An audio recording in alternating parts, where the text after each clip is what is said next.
Tonight we're reading The Imp of the Perverse from Edgar Allan Poe, Complete Tales and Poems. In the consideration of the faculties and impulses of the prima mobilia of the human soul, the phrenologists have failed to make room for a propensity which, although obviously existing as a radical, primitive, irreducible, irreducible sentiment, has been equally overlooked by all the moralists who have preceded them. In the pure arrogance of the reason, we have all overlooked it. We have suffered its existence to escape our senses solely through of belief of faith, whether it be faith in revelation or faith in the Kabbalah. The idea of it has never occurred to us simply because of its supererogation. We saw no need of the impulse for the propensity. We could not perceive its necessity. We could not understand, that it is to say, we could not have understood had the notion of this primum mobile ever obtruded itself.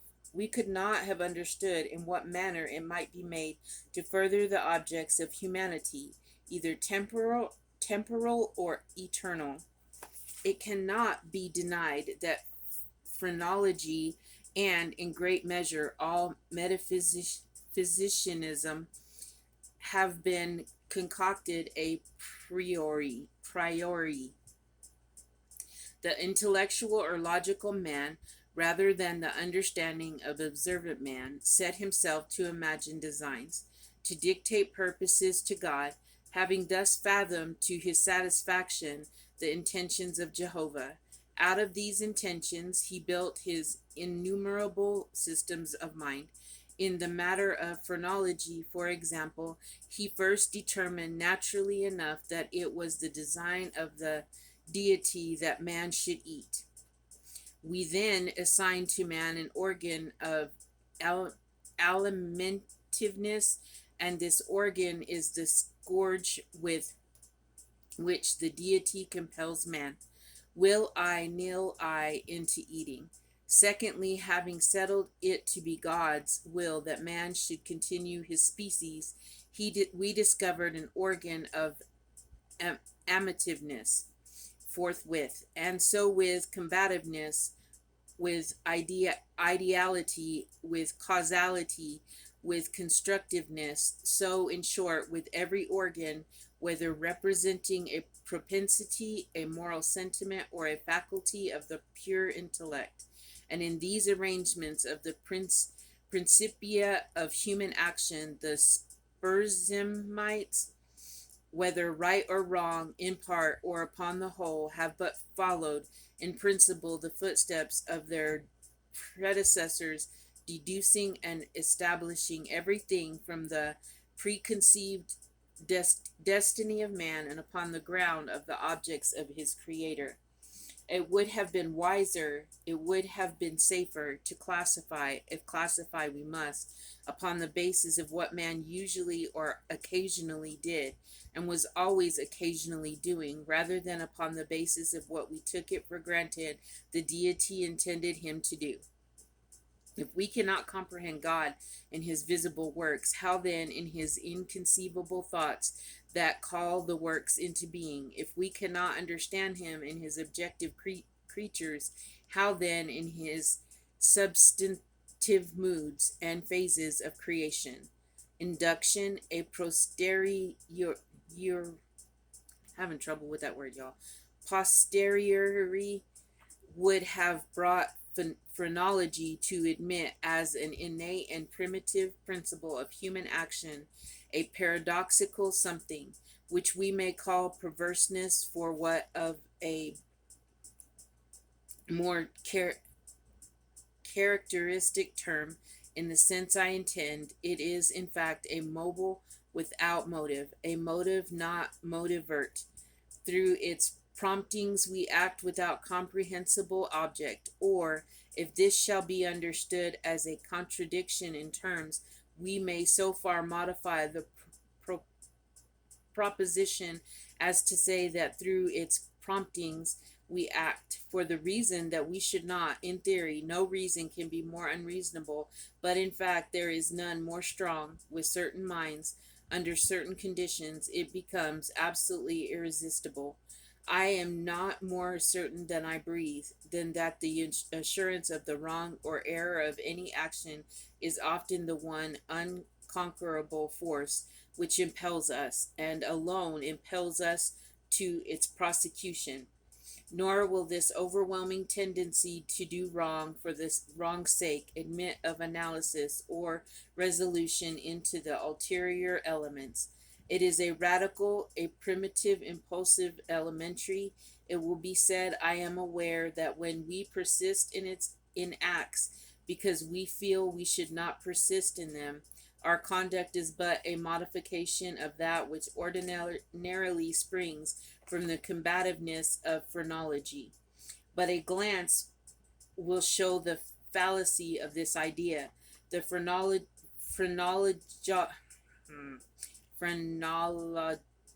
phrenological combativeness has for its essence the necessity of self defense. It is our safeguard against injury. Its principle regards our well being, and thus the desire to be well is excited simultaneously with its development. It follows that the desire to be well must be excited simultaneously with any principle which shall be merely a modification of combativeness. But in the case of that something which I term perverseness, the desire to be well is not only not aroused, but a strongly antagonistical sentiment exists. An appeal to one's heart is, after all, the best reply to this sophistry just noticed. No one who trustingly consults and thoroughly questions his own soul will be disposed to deny the entire radicalness of the propensity in question. It is not more incomprehensible than distinctive. There lives no man who at some period has not been tormented, for example, by an earnest desire to tantalize a listener by locution. The speaker is aware that he displeases. He has every intention to please. He is usually curt, precise, and clear. The most laconic and luminous language is struggling for utterance upon his tongue. It is only with the difficulty that he restrains himself from giving it flow. He dreads and deprecates the anger of him whom he dresses, yet the thought strikes him that by certain involutions and parentheses this anger may be engendered. That single though is enough. The impulse increases to a wish, the wish to a desire, the desire to an uncontrollable longing, and the longing to the deep regret and mortification of the speaker, and in defiance of all consequences is indulged. We have a task before us which must be speedily performed. We know that it will be ruinous to make delay. The most important crisis of our life calls, trumpet tongued, for immediate energy and action. We glow, we are consumed with eagerness and to commence the work, with the anticipation of whose glorious result our whole souls are on fire. It shall be undertaken today, and yet we put it off until tomorrow. And why? There is no answer except that we feel perverse, using the word with no comprehension of the principle. Tomorrow arrives, and with it a more impatient anxiety to do our duty. But with this very increase of anxiety arrives also a nameless, a positively fearful, because unfathomable craving for delay. This craving gathers strength as the moments fly. The last hour for action is at hand. We tremble with the violence of the conflict within us, of the definite with the indefinite, of the substance with the shadow. But if the contest have proceeded thus far, it is the shadow which prevails. We struggle in vain.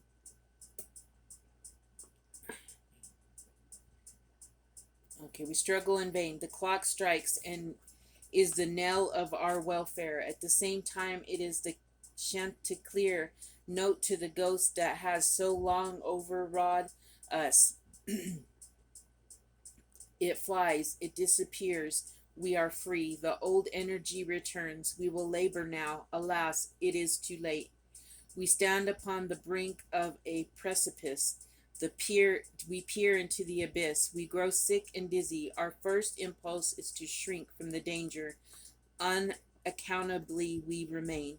By slow degrees, our sickness and dizziness and horror become merged in a cloud of unnameable feeling.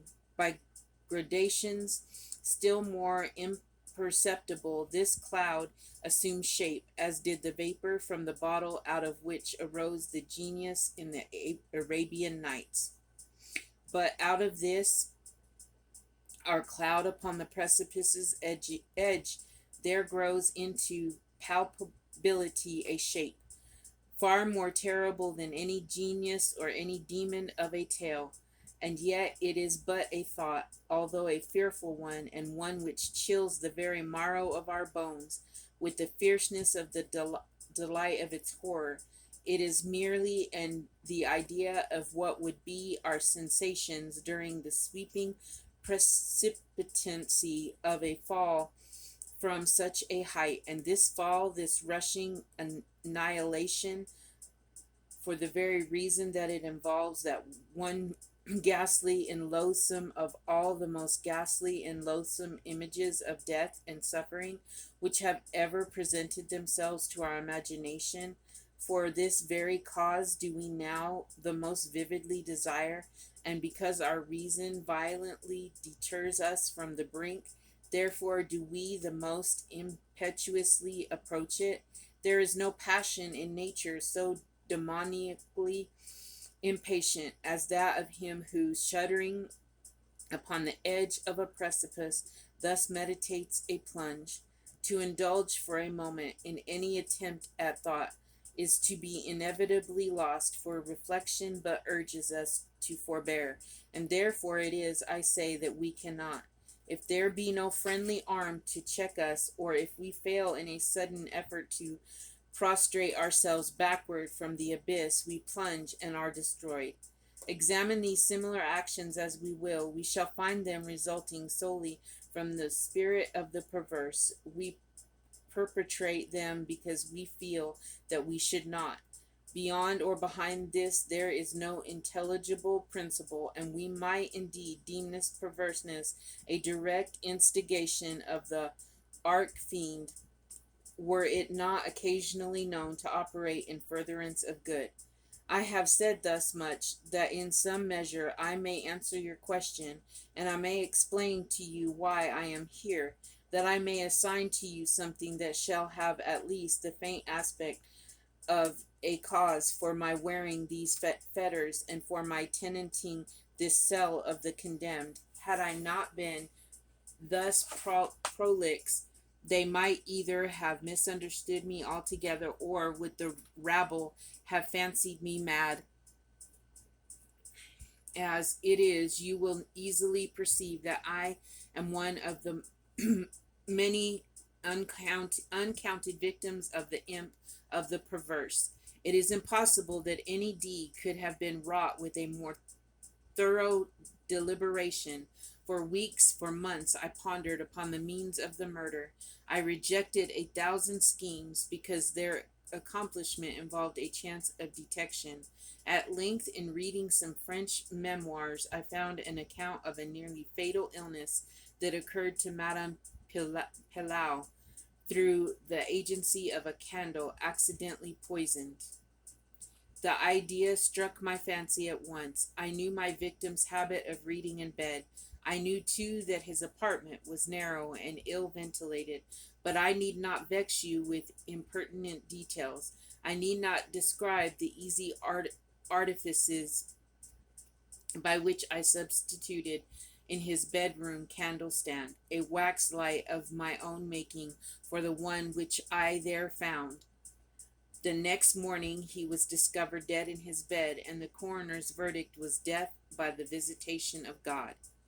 Having inherited his estate, all went well with me for years. The idea of detection never once entered my brain. Of the remains of the fatal taper, I had myself carefully disposed. I had left no shadow of a clue by which I would be possible to convict, or even to suspect me of the crime. It is inconceivable how rich a sentiment of satisfaction arose in my bosom as I reflected upon my absolute security. For a very long period of time I was accustomed to revel in this sentiment. It afforded me more real delight than all the mere worldly advantages accruing from my sin. But there arrived at length an epoch from which the pleasurable feeling grew by scarcely perceptible grad- gra- gradations into a haunting and harassing thought. It harassed because it haunted. It could scarcely get rid of it for an instant. It is quite a common thing to be thus annoyed with the ringing in our ears, or rather in our memories, of the burthen of some ordinary song, or some unimpressive snatches from an opera. Nor will we be the less tormented if the song in itself be good, or the opera air meritorious. In this manner, at last, I would perpetually catch myself pondering upon my security, and repeating in a low undertone the phrase, "I am safe." One day, whilst sauntering along the streets, I arrested myself in the act of murmuring half aloud these customary syllables. In a fit of petulance, I remodeled them thus: "I am safe, I am safe, yes, if I be not fool enough to make open confession." No sooner had I spoke these words than I felt an icy chill creep to my heart. I had had some experience in these fits of perversity, whose nature I have been at some trouble to explain, and I remembered well that in no instance I had successfully resisted their attacks, and now my own casual self-suggestion that I might possibly be fool enough to confess the murder of which I had been guilty confronted me, as if the very ghost of him whom I had murdered and beckoned me on the death. At first, I made an effort to shake off this nightmare of the soul. I walked vigorously, faster, still faster. At length I ran. I felt a maddening desire to shriek aloud. Every succeeding wave of thought overwhelmed me with new terror, for alas, I too well understood that to think in my situation was to be lost. I still quickened my pace. I bounded like a madman through the crowded thoroughfares. At length the populace took the alarm and pursued me. I felt then the